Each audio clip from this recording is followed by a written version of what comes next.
எவன் ஒருவன் தெய்வ நம்பிக்கையோடு வாழ்கிறானோ அவன் வாழ்கிற வாழ்க்கையில் வெற்றி பெறுவான்.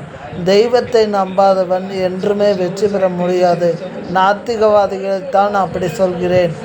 எப்படி வாழ வேண்டும் என்பதை தெய்வமே நமக்கு பக்குவப்படுத்தி நம்மை வழிநடத்துகிறது. நாத்திகவாதிகள் இஷ்டத்திற்கு வாழ்வார்கள்.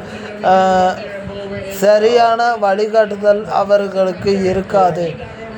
எப்படி வாழ வேண்டும் என்ற எண்ண ஓட்டங்களும் அவருக்கு இருக்காது.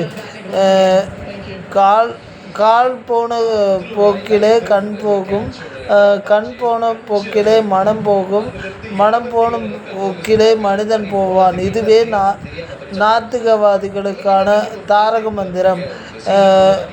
ஆத்திகவாதிகள், அதாவது கடவுள் நம்பிக்கை உள்ளவர்கள், என்றுமே ஒரு நெறிமுறையோடு வாழக்கூடியவர்கள். அவர்கள் வாழ்க்கையில் எடுக்கக்கூடிய முடிவுகளை கடவுளை அடிப்படையாக வைத்து எடுப்பார்கள். மதம் என்பது மனிதரால் சித்தரிக்கப்பட்டது. கடவுள் என்பது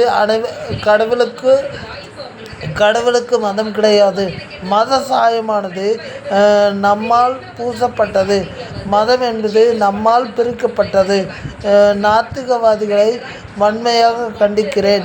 மூட நம்பிக்கைகள் என்ற பெயரில் நமது மத நல்லிணக்கத்தை சீர்குலைப்பவர்களையும் நான் வன்மையாக கண்டிக்கிறேன். நன்றி.